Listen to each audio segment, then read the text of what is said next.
Welcome to the Globetrottin ADs. This podcast is for you, athletic directors, activity coordinators, coaches, and program associates based in international schools around the world. The Globetrottin ADs is proudly hosted by Nick DeForest from the American International School Vienna and Matt Fleming from the American International School of Budapest. Here they are now, Nick and Matt and the Globetrottin ADs.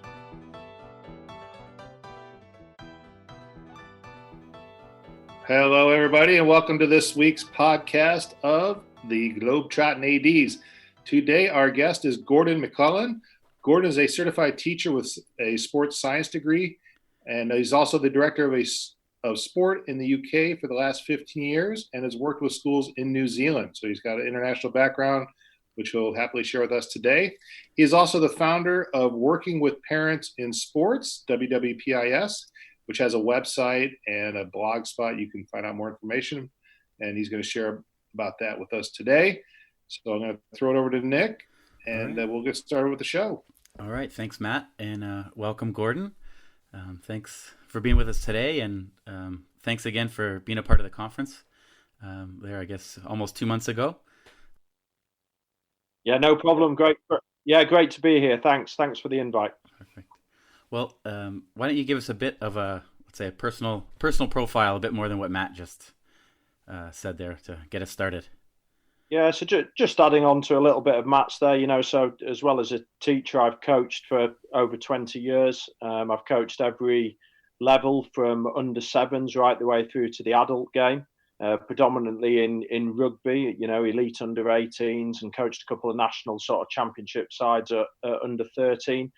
So I've seen the whole, I guess, sporting journey from a coaching lens. But I'm currently a sport parent, which is where some of my passion is at the moment, and navigating that path with two children. And it was those early experiences with that I guess got me motivated to set up, Working with Parents in Sport about 3 years ago now. Great. And can you just briefly tell us a little bit more of what you do with Working with Parent in Sport?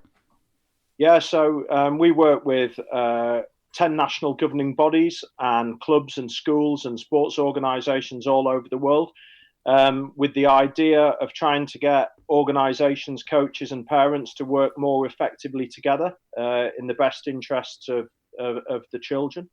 It started off as a predominantly parent piece. We felt there was nothing in the world that was very supportive of parents and providing content that they could work with and relate to, whilst recognising that there's no such thing as a perfect sports parent. So it was just that understanding of that piece.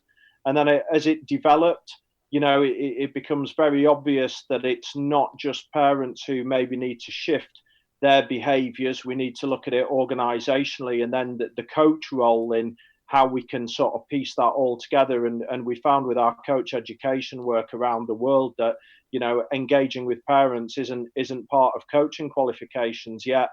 Probably with young children in particular, it certainly should be one of the key things, because, it's such a vital part of the process. Yeah, and it is a whole package, and that's something I've shifted my attention to in recent years. Of it's not us against them, as young coaches often think. It's you're all one big team. So that's great. I think there has been a shift over the last 15, 20 years. I say to coaches, I'm not going to sit here and say that I was always great on my parental engagement stuff. I very often would pretend to be on a phone to avoid a conversation with little Johnny's mum, because quite honestly, I didn't have the hour and a half to talk about little Johnny at that point in time. And some of my bits, early on when you're coaching, you think it's all about just your team, just your group, just the players, and actually I want to keep you well out of the way. You're not really part of this.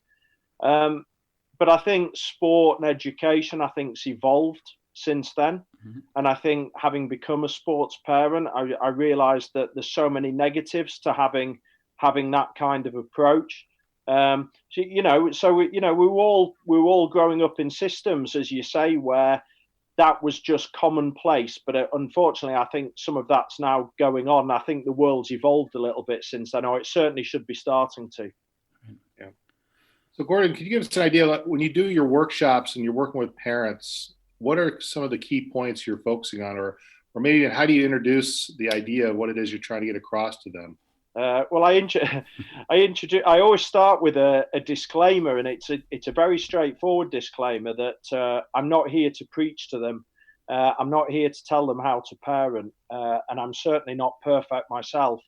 And I try to build a feeling of that they can see that I'm one as well, and share some of those challenges and share some of the things that I find difficult, and then try to give lots of content that allows them to reflect and think about what is the best way of supporting their child. So we cover lots of topics within that. I think a lot of parental engagement over the years, certainly from sports organisations, has been very much along the lines of you mustn't do this, you mustn't do that, and we're obsessed with codes of conduct and policies and go and stand behind that line and do it. So yeah, very much embracing them, allowing them to reflect, but also being very real. Not talking from a position of power or, in any way. And we play games with them and we make it fun in those workshops as well. And people start sort of warming up a bit and understand that actually it's a safe environment for them to finally think and maybe talk about a few things that bug them in a healthy and positive way away from competition. Right. So are they prepped for it coming in, or when you hold a meeting, I'm just trying to think of the logistics of it. Is this something you do like pre-season or maybe during the season? Or? Yeah, look, we do it whenever we're asked by organisations to deliver it. Some will use it at the beginning of the season, some will do it in the middle, and the workshop's great sports parenting, and we've got one for younger age groups, got one for teenage years, we've got ones for people in performance programs. They're all slightly different, they all look at slightly different pieces of content, and I think because it's a neutral voice coming in, I don't think it really matters when it's done. I think it's just like, look, this is hopefully quite good that we've got somebody who has half an idea what he's talking about, and see if you can come and enjoy the experience. And I think that's how people have sold it. And people have turned up and I think been surprised sometimes. I think there is some apprehension. I think they sit down and I've had to joke, we're not back at school and you are allowed to talk and stuff like that. You need to do a little bit of work at the start because I think they feel they're just going to get those messages that they've always had, and got to be told what to do. So it's interesting, but it's worked. I'm glad to say it's worked, and the engagement's been really good. Well, I think in our international school world that we're in, we have a lot of parents that I think differ a lot from a club type parent. They're maybe never around at all, maybe traveling, but also even if they are at home, practices are usually right after school, so parents don't usually come to practice, and then we might not play too many games or have to fly to our season-ending tournament. So we really have parents that either aren't physically there in the country or just can't ever get and watch a coach or the kid in action. So how can we connect with our parents and kind of keep them in the loop and keep the positive relationship? Yeah, it's a fascinating scenario that you sort of find yourself in your environment, and I think that we've probably got to utilize the world of media that we see it today. And I think the use of Zoom webinars perhaps on different elements of the sporting experience, things that perhaps involve the children who are telling them what they're focusing on, what they're working on. We know that children's voices have a bigger impact with the parents than maybe than the adult piece. Your newsletters, how regular is your email, the messaging within that, is really, really important. And, some people aren't going to engage. I say this often, even when you go and work in clubs and schools, you won't get everybody. But I think, we've got a duty to keep our standards high and communicate for those that really want to be engaged. And even if we don't feel we always get the response we want, that actually, at least we've done it as well as we can say we've done it as well as we can, possibly can. Right. And I was thinking about your piece, having obviously saw an outline of the show, and I think children doing little video diaries about their experiences and sharing them with mum and dad and what they've been working on, I think would be a really sort of powerful piece. And certainly when they go on their international trips, because I think ultimately with this, you're trying to get parents to focus on those key life and character skills. And I think that they can be incorporated so well on sharing experiences like that and looking at some of those key character traits rather than driving the outcomes, because parents think they can control the outcomes, but they can't. Well, when you talk to them and you lay that down, they're not really in control of that. But what they are in control of is celebrating the pieces that make up the athletic performance and make up their individual, the child. That's great. I love doing this podcast every week, because while you listen to someone like yourself, ideas just flood in my head. And you said about the video home. Well, we do a student survey and about each team after every season, like many people do, and we share it with the coaches, and they're 99% positive. Kids are really reflective and just great. Great answers. It's really positive for the coaches, and we've never once shared that with the parents. And that's probably something that we should look into. If the parents have one perspective of the program, but the kids have this totally other perspective and love everything about it, that's something we should share with the parents, right? Yeah, and I think even with sports sections of websites and things like that, I think in this day and age, sort of without breaking your back, because you guys have a busy enough job, just like I do, running a school sports program. You can't have something that's going to eat into hour after hour after hour every week, because you physically don't have the time. But I think that some things that can be set up that make it look a bit virtual and a bit real, and the content's moving, I just think, we've got more chance of engaging people, particularly if they're expecting it and they get used to receiving it, so there's a consistency in those messages. Yeah. Video production is a skill I've picked up over this quarantine, having to make announcement videos and presentation videos. So likewise, absolutely likewise. Could be a smooth transition into that next activity for our job. Yeah, absolutely. I'm exactly the same. I've done more editing of videos in the last 3 months than I've done in my lifetime. So without a doubt, those skills will now help us going forward. Yeah. The iMovie expert. Good for you, Matt. Well, I mean, you did mention it, but what I've taken out of the same time is that we can do so much on Zoom and meet these parents that really are all over the world, maybe on business trips. Yeah. And we kind of stopped having a parent meeting because the attendance was so low. So we put all the info on the website, send them the links, and just hope they click on it.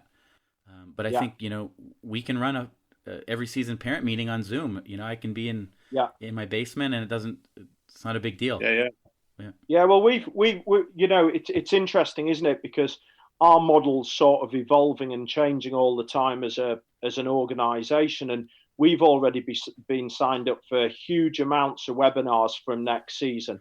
They're obviously slightly cheaper than getting you in the room because you're not having to travel and it's not a full day's work. Right. But people are really buying into them. And actually, the attendance of one of the ones we've done with some of the governing bodies, I would say, is higher than if we'd done it in the room. It's obviously not quite as good because some of the games you play, some of the interactions are obviously more difficult to manage, and it is a slightly different experience. But actually, as you say, when you're struggling to get people in a room all at the same time, there's maybe some avenues to support that. And not just necessarily having the parents meeting, but maybe series of webinars looking at, their role supporting their children and how that ties into the sporting experience, and getting them involved and doing something that's, specific to your organization that works. And I think there's definitely some mileage in that. I mean, I would never say we want to get to a stage where we live behind devices, because I think we're all pretty fed up of sitting in front of them at the moment. But I definitely think it's there as another tool to utilize. Well, you mentioned that, and you don't know that I'm asking or didn't ask me to push this, but you've done some work with the international school, St. John's, and you're planning to go back. If you can't travel, would you do that one virtually or? Yeah, I mean, we'll have to see, won't it? It'll be interesting if they move their big sort of weekend or their opening weekend back to another time when they can get everybody there. But I think for an ongoing, series throughout the year, because we're all good, we're all getting pretty good at the beginning of year, the parents meeting. We all get pretty good at that logistical piece. But what we're probably not quite as good at is doing them regularly and making them slightly less formal and drip feeding in little bits of information that we want, or maybe examining little aspects. And maybe there is, an option, and even, I guess jazz it up, over a cup of tea or a coffee morning or whatever, or early evening beer, or grab your glass of wine and we're in for 20 minutes. I'm sure there's definitely something in that to focus on specific things and have a good conversation and a good chat. I did one with a football academy a couple of weeks ago on a Friday night at 6:00, and I made all the adults go and get a drink before they sat down, and we had 30, 40 minutes of chat, and then we had 20 minutes of live Q&A on the chat room, and we had a really good time, and they really bought into it. And I think we've got to really think about the environment that we give this information out in. Right. I don't know if I'd want to give alcohol to some of my parents, and then let them have them ask me questions. You're all right if it's half an hour. That's true. And you can, online you can mute them or kick them out, right? Easily. Yeah, absolutely. All right. Well, let's take a quick ad break, and we'll come right back. If your school is in the market for bespoke sportswear, look no further than Kukri Sports. Kukri has evolved over the last 20 years from a bespoke sportswear manufacturer into a true sportswear partner, firmly believing in the value of sport at all levels. Start your journey today. Email the team at contact@kukrisports.com. Coach Evaluator is the premier coach evaluation software for schools and athletic organizations and preferred coach evaluation solution of the NIAAA and the Positive Coaching Alliance. The system is completely customizable with an always growing evaluation template library for athletic directors to reference. There are not only evaluations for ADs to use, but also self-evaluations and parent-player evaluations of coaches. Learn more about digitizing and simplifying your coach evaluation process by visiting www.coachevaluator.com. Right. So we had a chance to look at your blog that you keep on your website. And it's really interesting about the concept of returning to sport. Everybody's going to be on a different timeline when they come back from this quarantine. But eventually we're going to come back. And we're gonna be back into hopefully regular swing of things in regards to our participation in sports and running our programs. And you had mentioned that this is a good time for folks to reflect on what's happened and what their roles are, parents' role in particular with their kids. So maybe you want to talk a little bit about that. Yeah, I think it's just a really important piece, and I think one of the things that we talk to lots of parents about even in the workshops is that you need to have conversations with your children. You really do need to, but not only ask a question and already have your mind made up what the answer should be, but actually really listen to what they actually say back. Because I think until we actually do that, it's very difficult to support, in the healthiest and best way. And children see the world through very different lenses to adults. Some of the things that we maybe don't see as important, or some of the things that's like, oh, you'll be all right, you'll get over that. Well, yeah, possibly on some occasions. And this isn't about sort of mollycoddling children either. But actually, if we give them that opportunity to speak and we really listen to those responses, they'll actually probably give us the information we need to best support them as they return back to school life and return back to sporting life. Yeah, I think this is a great time for folks to reflect on the gifts we get from being part of team sports and playing in sports, of course, and what they give us and why they're important. I kind of had this. I was thinking about this morning. I had this idea that there's a song from the late '80s. This band, I think it was Poison. It was called "You Don't Know What You Got Till It's Gone." Right. So I was thinking about that song popped in my head. It's like, it's right. We had that. We've gone through that. We've had things that have gone away, which maybe we didn't think they were as important as they were, and then they went away, and it gives us time to reflect back on what the importance of those activities were. Yeah, I do, and I really hope that we sort of come out of this period having really reflected in a way that makes that youth sporting experience more positive than it maybe was.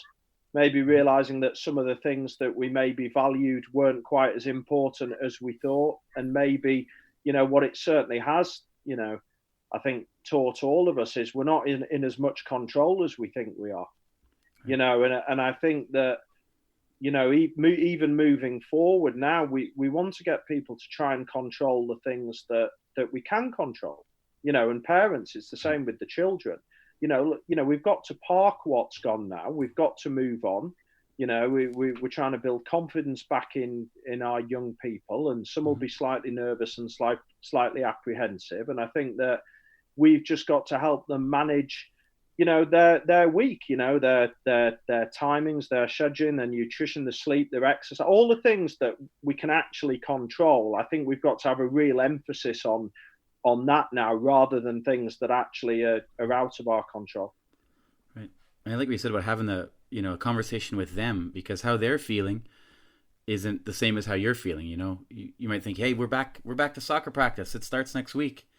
But they may be apprehensive, right? They, not a sport conversation, but in Austria this week, you don't need to wear masks anymore, only in public transport.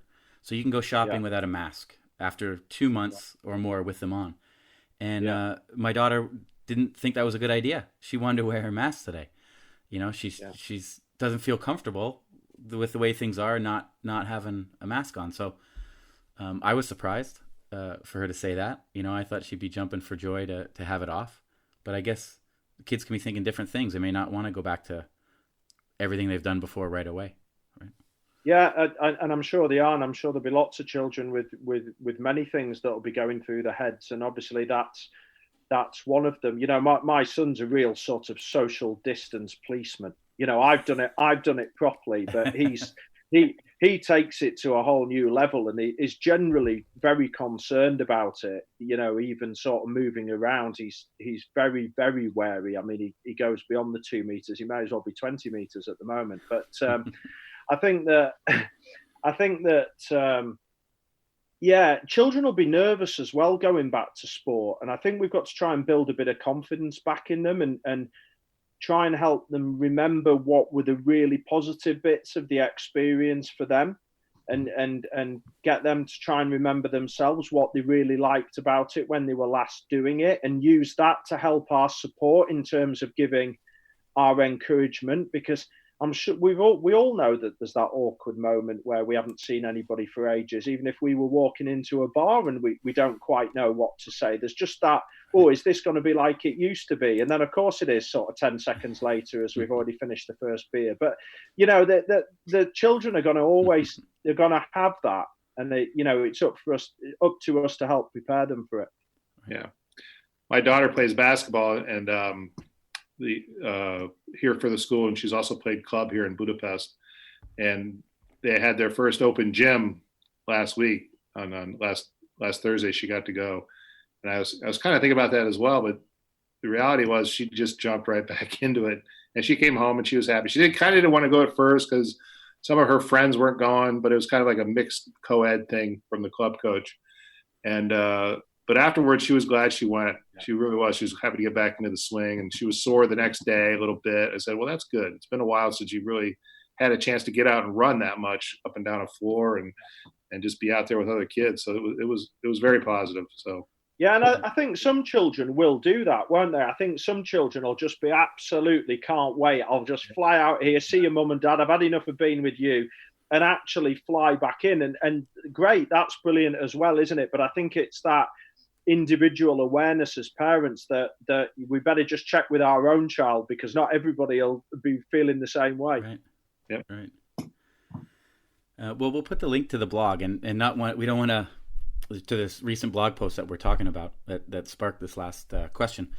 But Matt and I both really like the end, and I know Matt's done some thinking already. So I'll read like this sentence out, and then Matt can share maybe what he's been thinking about. But it was great. It says, things all don't have to go back to normal for your family, and things that you have liked and enjoyed during the lockdown. Take the positives from the experience, and as a family, perhaps create your own improved roadmap for the route ahead. And regardless of sport, I think that's just a great message. And Matt, what are your takeaways? Yes, I was reading that and again reflecting. Yeah. I didn't get a song that popped in my head this time, but I was kind of thinking back about myself in these last 13, 14 weeks, like what I've been doing. Things probably a little different, or I just had more time to try new things. I've been doing a lot more professional development and working with Nick on the podcast and with future conference, the conference we did in the spring and the summer conference series we're planning on. So it's always a little more time for that. Having the chance to exercise a little more, longer bike rides, dog walks, a lot of that stuff. Tried some new skills with barbecuing and smoking on the Weber in the backyard.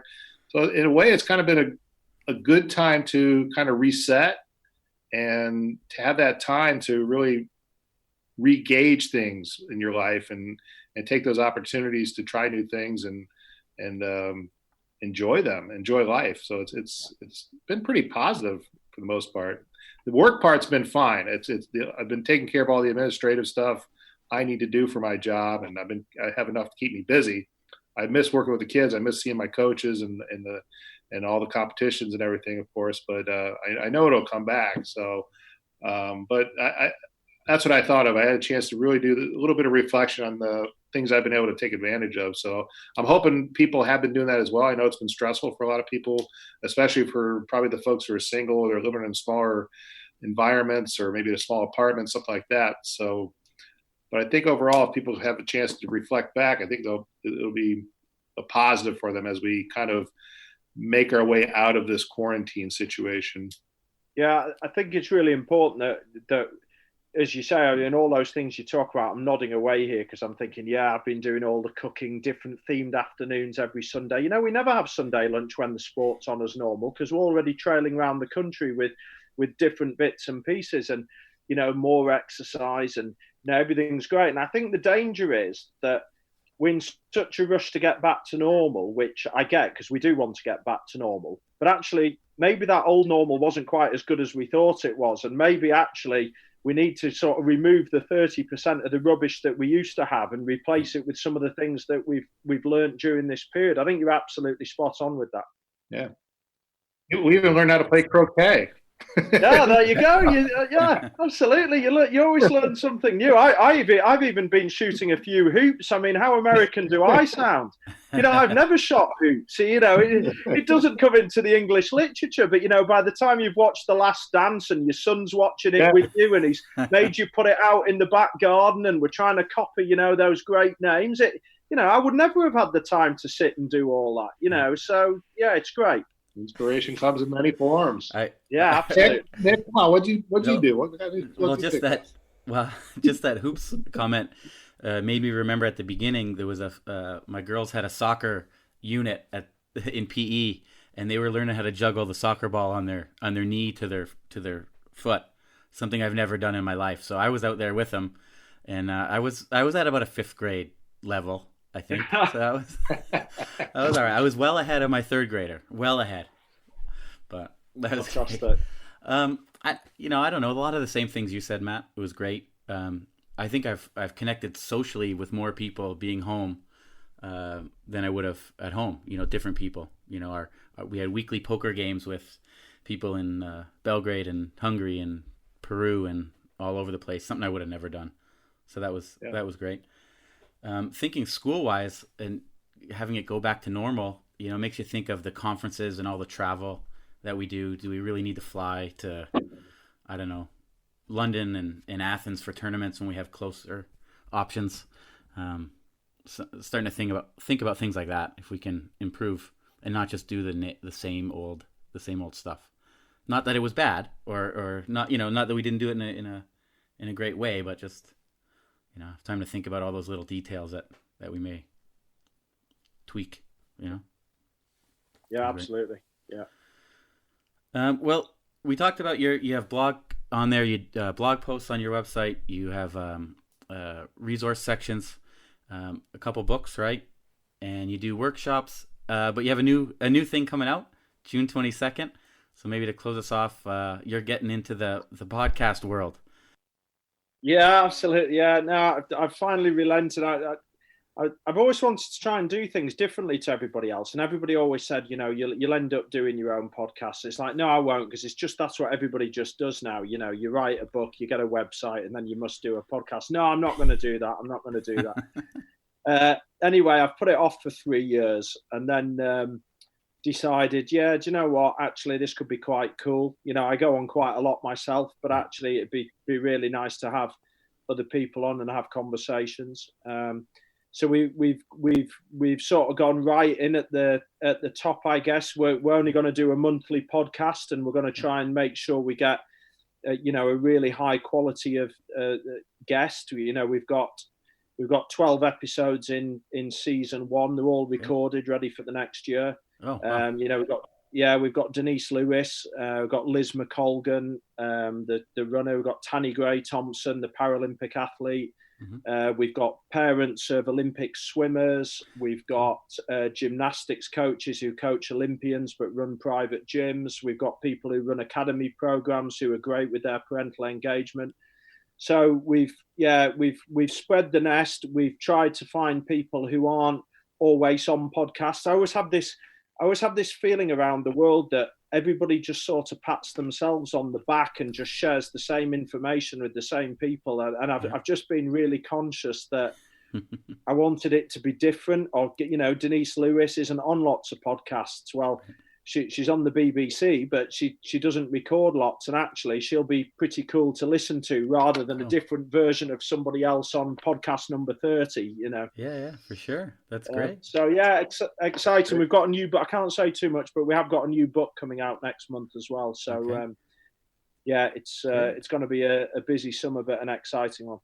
That's great. And June 22nd is the right date for the first episode? Yeah, 12 o'clock, GMT, that episode will be released, and it's exclusively on the Parents in Sport website. It's the only place it's going to be available, and all episodes will be on there. Perfect. Well, awesome. I'll tune in and send the word out to at least all of our listeners and that when that's up and ready. So thanks. Fantastic. No, thank you. You just told us not to have too many people on the same, so we won't have you back for a while. No, that's me. I've just talked myself out of that. It wasn't, that's meant with just a degree of course. I think you'll know what I mean, don't you? When you scroll through the Twitter feed, and it always, unless you extend the network and make it bigger, it always ends up quite sort of. Yeah. No, I have the same. When you hear the same people and the same things, I really. I really like John Gordon and got into him a lot, but I can't really listen to him right now. I just had not that it's bad or not he says anything. I really like him, but I've heard him enough. I need some new voices, Yeah. And you just get that way with people when you hear them enough. So I know exactly what you mean. Yeah. Yeah. So I'll see you in a decade for the next one. Yeah, exactly. Or this summer for the conference. This summer. No, but you mentioned that also, and it's absolutely true that when you do a parent meeting, that it's the parents hearing it from someone else. It's not the same. It's a different it's a different voice.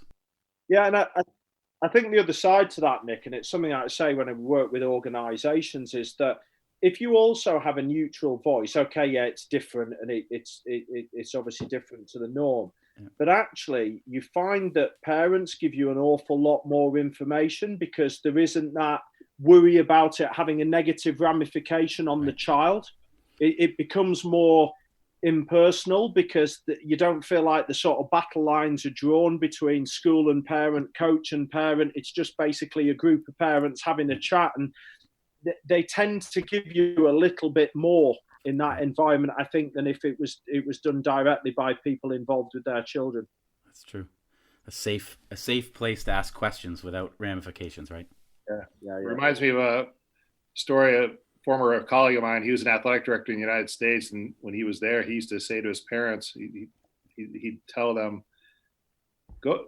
I suggest you go to a basketball game of another school, a neutral site, 2 other schools besides us, and watch the game, and then try to figure out who the referee is cheating for." Yeah, that's a good strategy to work. There. All right. Well, Gordon, thanks a lot. Thanks for being on. Thanks for everything that you're doing to, I think, align the sails with parents and coaches and kids. We'll be sure to check out a new book when it comes and a new podcast later this month. Yeah, thanks, Nick. Thanks, Matt, for having me on. Really enjoyed it. Thank you, Gordon. Until next week, this has been another episode of the Globetrottin ADs.